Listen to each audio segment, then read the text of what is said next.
3 diet rules you need to ignore if you want long-lasting results. Hey team, and welcome to this week's episode of The Inspired Show, the show that is dedicated to helping you become the best version of yourself, mentally as well as physically. Today's show is all about 3 rules I see people trying to stick to that is ruining their progress. But before we delve into that, if you're not done so already, don't forget to subscribe to our page. It means you get updated with every single episode that drops every single week. Don't forget to smash a like on this video. Let me know what is the worst diet rule you've ever followed, and don't forget to share this with somebody who may benefit as well. And don't forget to get our free downloads, all linked down below, to get you started on your health and fitness journey. So this week we're talking about the 3 diet rules that need to go if you want long-lasting results. These 3 rules are rules that so many people trying to stick to, and it is really slowing down their progress because they cannot sustain it long term. So rule number 1 is cutting out carbohydrates. This is something that always crops up when I speak to people. So many people believe that they've got to be cutting out carbohydrates in order to see results. Now, why is this? Well, there's a massive misconception for a lot of people through their own experience that when they cut out carbohydrates, it means they're going to lose weight, lose fat, and lose it faster. And whilst on the surface level, it may look like that, when we dig a little bit deeper, it's simply not the case. So why, when we cut out carbohydrates, do we end up losing weight? And initially, substantial amount of weight? Well, the first thing we need to understand is, for every molecule of carbohydrates inside our body, there'll be a couple of molecules of water attached to those molecules. Now, when we take out the carbohydrates and we deplete our stored carbohydrates in our muscles, guess what happens? We lose all that water that our body was holding on to. So a lot of people, when they start reducing carbohydrates or taking them out of their diet, they'll also lose a lot of water weight, which means they see a big drop in the scales initially. And a lot of people put 2 and 2 together and come up with 5. They believe that because they've taken out carbohydrates, it's making them lose weight and lose fat faster.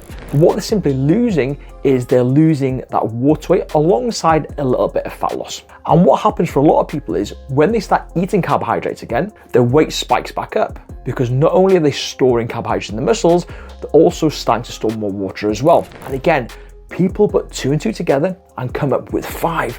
They believe it's the carbohydrates that is making them gain weight and gain body fat. But again, it's this massive fluctuation of water from taking these carbohydrates in and out. So when it comes to your fat loss journey, we don't necessarily need to take carbohydrates out because fundamentally, carbohydrates are a really good source of energy.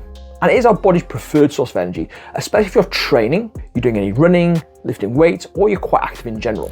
And when we take these carbohydrates out, we're often left underfueled. When we're underfueled, hunger will increase, appetite will increase, and that can then lead to overindulgences later in the week or later on that day as well. On top of that, what we need to remember when it comes to taking certain foods out and restricting certain foods, we're then creating a bad relationship with that food as well. And what we tend to do is we start to create this restrict and binge mentality where we cut these foods out and we can only sustain it for a short amount of time. And then when we have those foods, eventually we feel like we're doing something bad, we're doing something wrong, and then we have a bit of a blow, a bit of a binge, and it just reinforces that binge and restrict cycle. So when it comes to your journey, one of the most important aspects of losing weight and dropping that body fat is creating that calorie deficit, which means we do have to minimize food, but we don't have to just minimize one source of food, i.e. carbohydrates. We can reduce carbohydrates, we can also reduce dietary fats and also proteins as well. That way, it's a lot more manageable, a lot more enjoyable, our energy levels are gonna be much better, and plus you can fuel yourself more efficiently if you are training as well. Second rule that we need to get out of head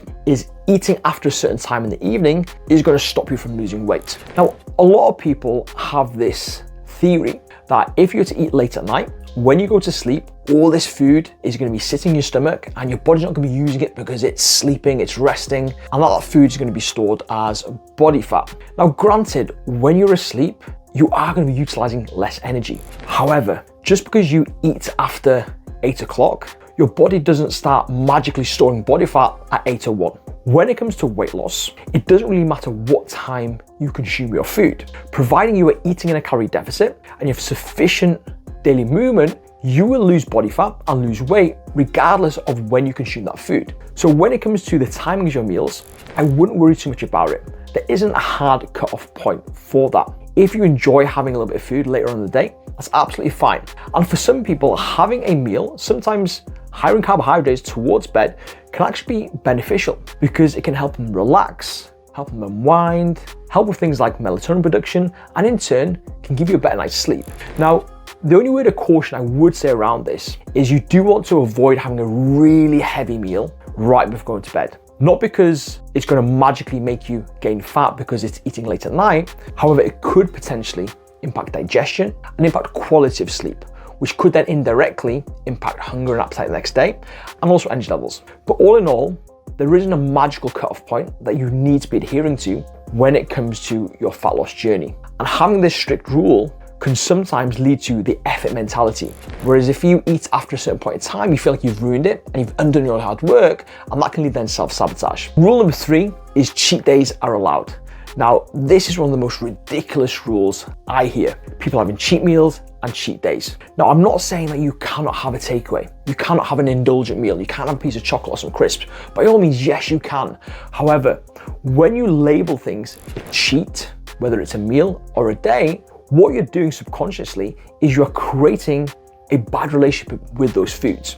Think about it like this. If you were to be a really good partner, Monday to Friday, you did all the house chores, you give your partner back tickles and foot rubs, you picked up the kids, you sorted everything out. You're the perfect partner. You showered your partner with gifts. But then on a Saturday, you go out and about, down to town, and you go with somebody else. You cheat on your partner. But it's okay because you've been really good all week. You've been a good partner.